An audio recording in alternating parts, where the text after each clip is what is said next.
discussing some warning signs of pregnancy. Congratulations, you're pregnant. Being pregnant is a beautiful and complex process with a potentially rewarding outcome. However, there are some signs and symptoms as an expecting mother that you should be aware of. Through this teaching lesson, it will provide, with the help of the handouts, it will outline some signs and symptoms you should be aware of to enhance a positive pregnancy as well as a positive outcome. The information is being pulled from a variety of credible sources such as the Mayo Clinic, the American Pregnancy Association, the Preeclampsia Association, and handouts provided by the DePaul Community Center. So I first wanted to go through the lesson plan. Again, the lesson title is Warning Signs During Pregnancy. The supporting activities will be the two handouts, and the learning objectives are, by the end of the teaching lesson, the learner will be able to identify a sign of a UTI and 3 preventable measures, complete the quiz at the end of the session scoring at least a 7 out of 9, identify 3 signs and symptoms of preeclampsia, discuss the importance of reporting any of these symptoms discussed, differentiate between true contractions and Braxton Hicks contractions, and differentiate between urination and the rupture of membranes. I'm sure this all sounds very confusing, but I'm going to go through all of this, and hopefully by the end of it, you'll be able to achieve all of these objectives. And the references I use come from, again, the sources I mentioned, as well as some online resources and journals. So I first wanted to start talking about bleeding. Bleeding at any point during pregnancy warrants further investigation. However, bleeding at different times during pregnancy can mean different things. During the first trimester, light spotting is common. Spotting can be due to something called implantation bleeding, and this is essentially when the fertilized egg attaches to the uterine lining, and this usually lasts about a few days. It should not be a regular period, but it's more like spotting. But if you do have heavy bleeding associated with the following symptoms, you may want to call the doctor.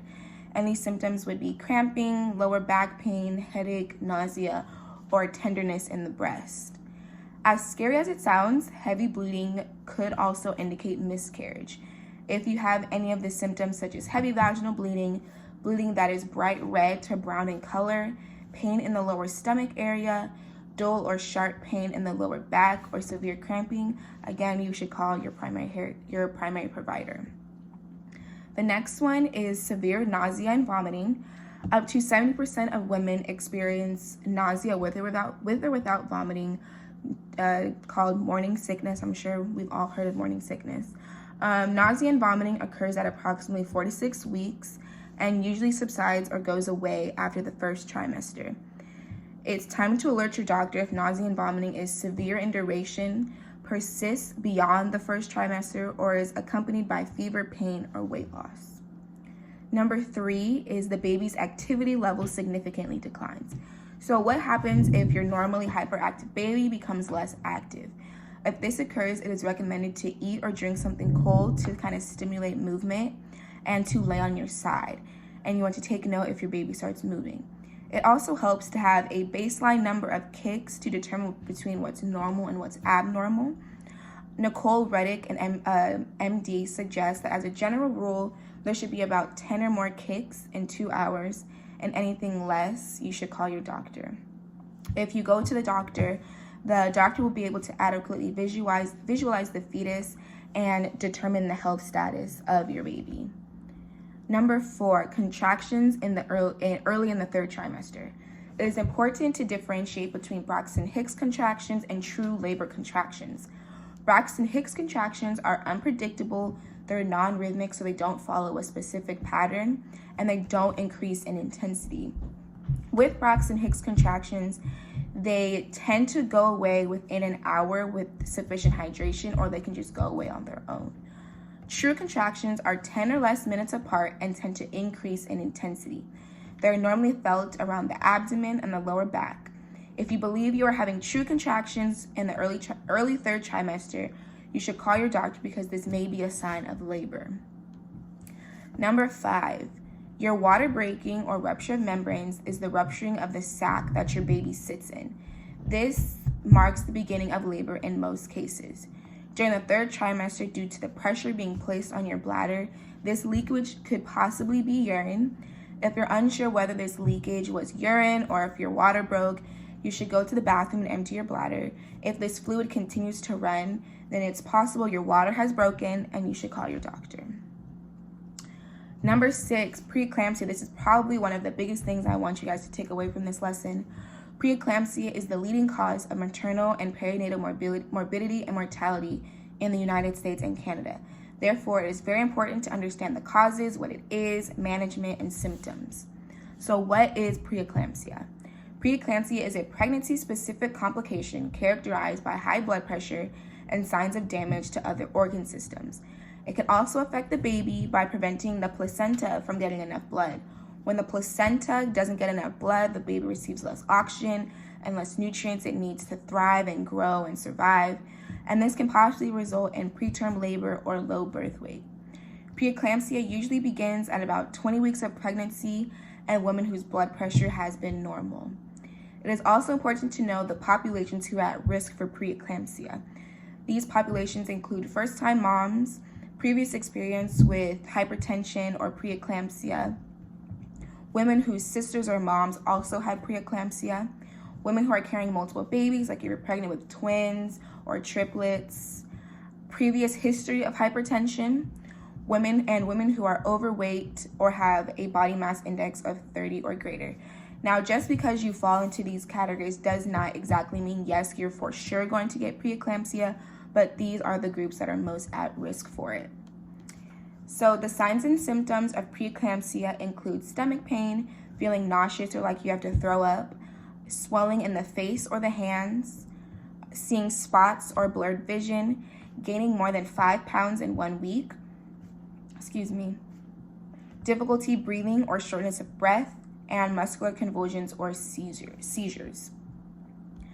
So possible management strategies that your doctor may implement if you do have preeclampsia include stress management techniques like eliminating these extra stressors that can potentially raise your blood pressure and cause more problems, low dose aspirin, antihypertensive medications, avoiding extra vitamins or other medications.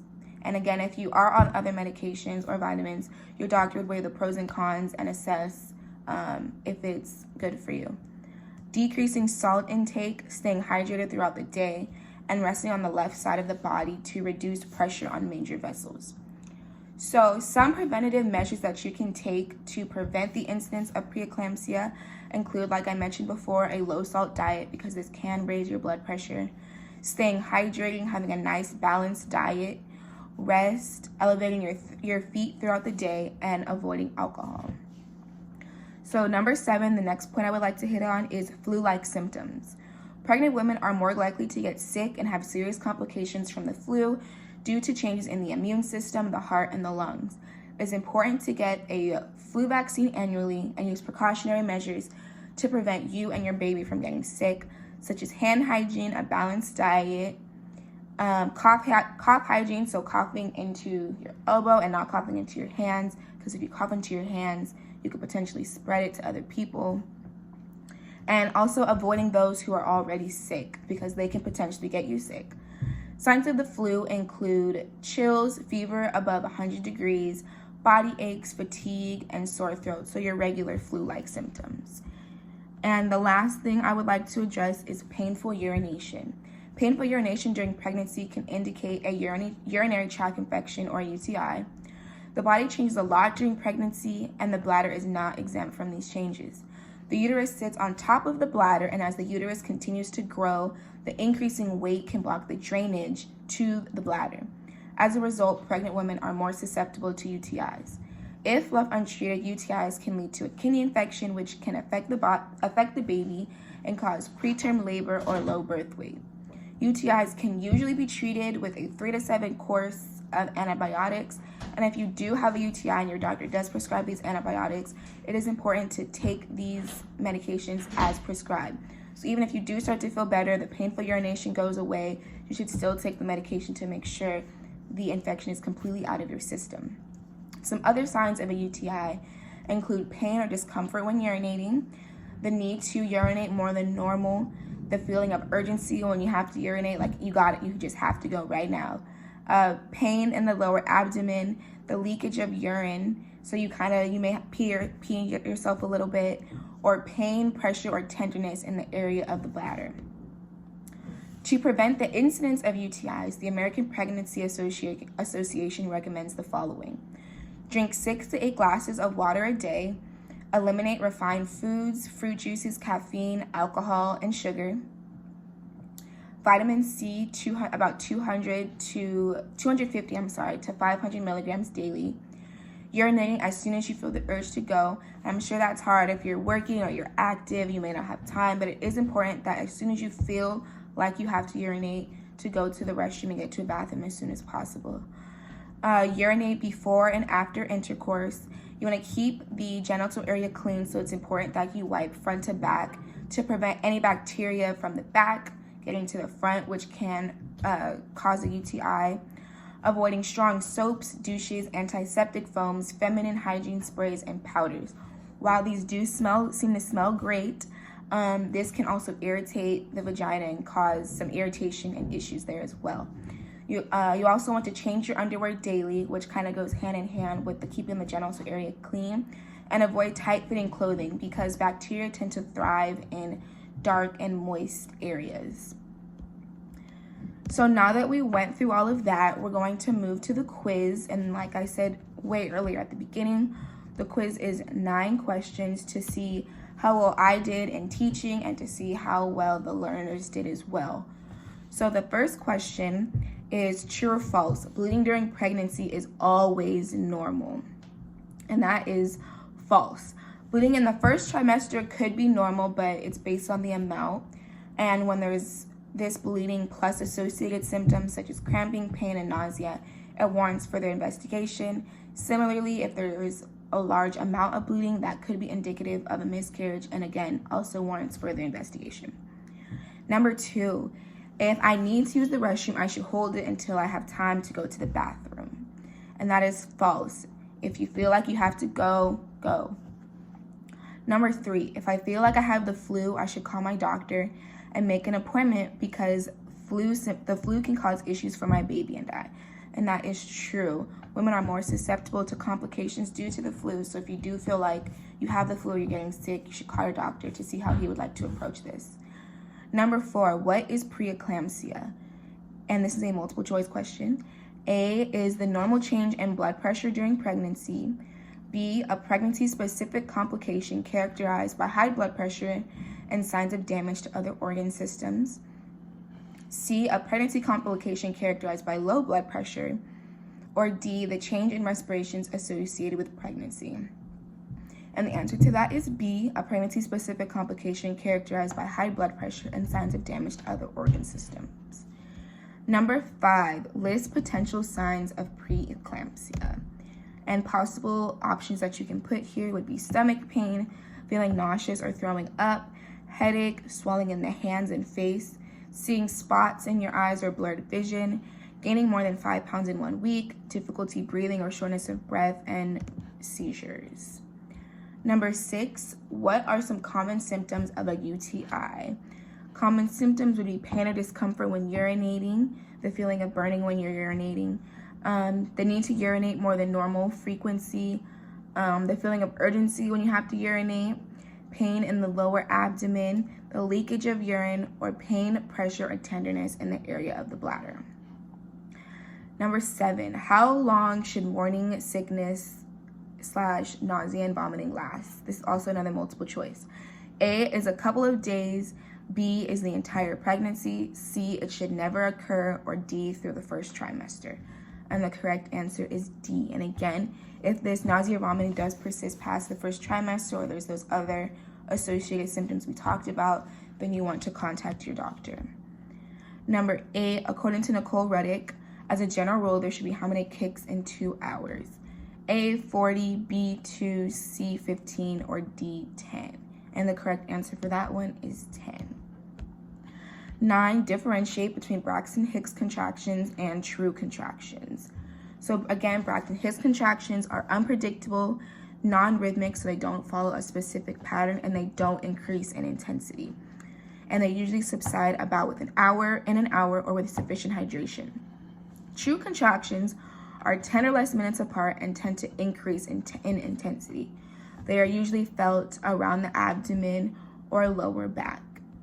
And that was the end of my teaching learning. For my reflection, for me, teaching learning projects always present an opportunity not only for learning for the audience, but for myself as well. As I began to pull information together, I was able to kind of get a complete picture of pregnancy. I did find myself getting a bit overwhelmed with doing research because I wanted to make sure I was including enough information, but not too much information. I also had to be aware of the population I was addressing. In the past, teaching learnings were directed at my peers and my professors, so I was able to use medical terminology because I knew that my classmates knew what I was talking about and my professor was able to know what I was talking about. But since I was addressing a different population, I had to be aware of that. In conclusion, this was probably one of my favorite teaching learning projects because it was a topic I'm interested in, and comparing this teaching learning project to other teacher learning projects, I see a lot of growth in myself and as a nursing student. Thank you again for listening. Everybody stay healthy and stay safe.